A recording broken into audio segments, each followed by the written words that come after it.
Padres, obviously, they lose to the Giants tonight. It looked like it was going to be a blowout, but then Graham Pauley, congratulations to him. There's a bright spot tonight. Home run, I was about to say big home run. It was a big home run for him.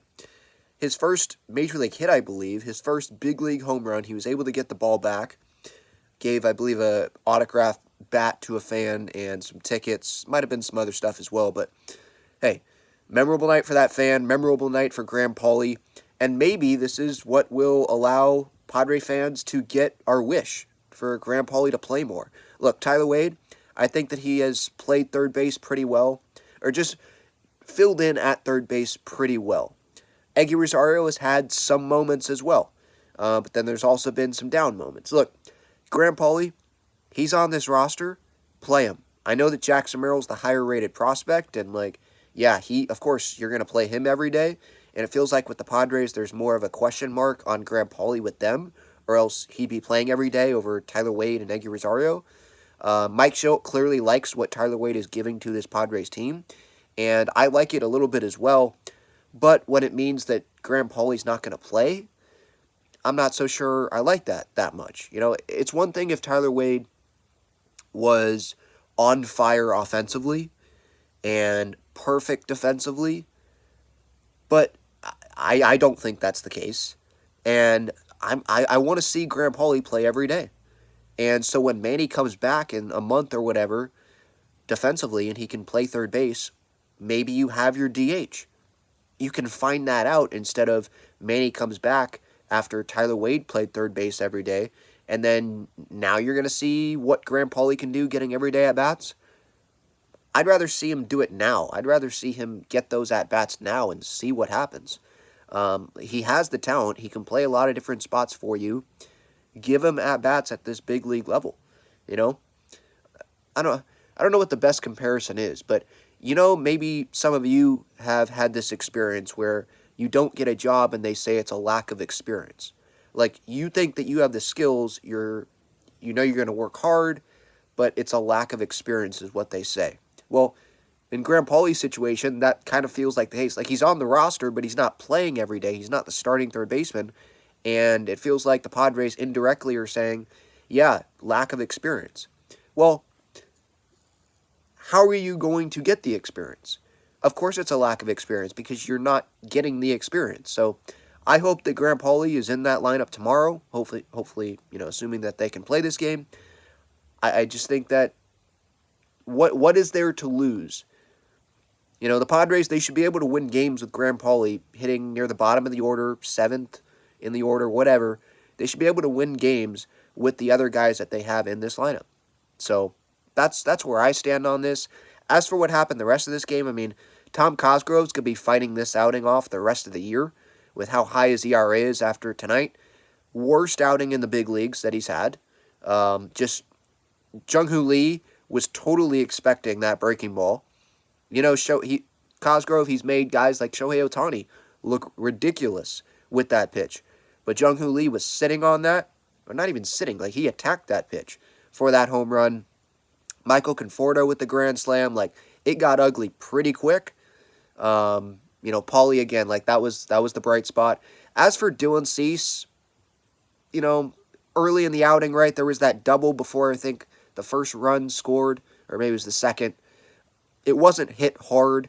If Profar was in a couple steps, maybe that's an out, and then it doesn't, turn into what happened there. If Tatis doesn't drop that easy fly ball to him, then that runner doesn't get to third, who ended up, because Cease walked him, he gets to third on that Tatis error, then there's a sac fly. That run doesn't score in that spot. Maybe they get out of an inning, and then who knows. I think Cosgrove still would have pitched in a high-leverage spot. I think he's one of the Padres' best relievers. I don't think Mike Shilt's going to sit here and be like, yep, all right, Cosgrove, you're done after this outing. I think you got to go back to him. Give that confidence to Tom Cosgrove. This is one where it's like, maybe I said this earlier in this video, but who made fewer mistakes? And the Giants made fewer mistakes than the Padres. Padres had walks, they had bad pitches, pitch location. They were able to string together some hits there, but then Jackson Merrill It's not Merrill's fault, don't get me wrong, but hits it right to Nick Ahmed. Props to Nick Ahmed and the Giants coaching staff for being positioned right where Jackson Merrill hit that ball. That's baseball. The Giants don't hit a ball hard and they end up scoring. Padres, Merrill hits one hard and ends up going right to him. So, but Tyler Wade, in the home opener earlier this week, right? He hits that. It was like he topped the ball, right? And that ends up scoring a run. So that's baseball. Us Padre fans, it feels like we experience that more than a lot of other fan bases, but I'm sure the other fan bases that have people like me giving reactions to almost every game after games and doing pregame stuff and just diehard fans, they probably feel that same thing. So this is just one of them where, yeah, Padre fans, I've seen it on social media. They're not too happy with this. And it's like, all right, Padres are back. That was a good start to the year, but look at what has happened these last couple of nights. Padres are back. I'm not going to say it's early. I'm going to say it's game 5 of the season. Every game matters, but the good thing is there's a lot of baseball to be played. They still need to play with urgency, go out and win tomorrow's game. Don't compound this more than they have, right? Losing these first couple to San Francisco. Excuse me, not first couple. They played 3. But losing the middle 2 of this series, go win this last game. Go have a good series against St. Louis and put this behind you. This is what the Padres mentality has to be, is just move on. It sucks, but move on. Now, fans, we don't have to do that. We're going to be pissed off about it. But for me, this spot in the season, I'm taking it as, hopefully the Padres, it was a big learning lesson today. Let's play Graham Pauley. I get it was one at-bat, that home run, but let's give Graham Pauley this shot. Why not? Right? And I think they could take some good lessons out of even this loss, bullpen-wise. Johnny Brito.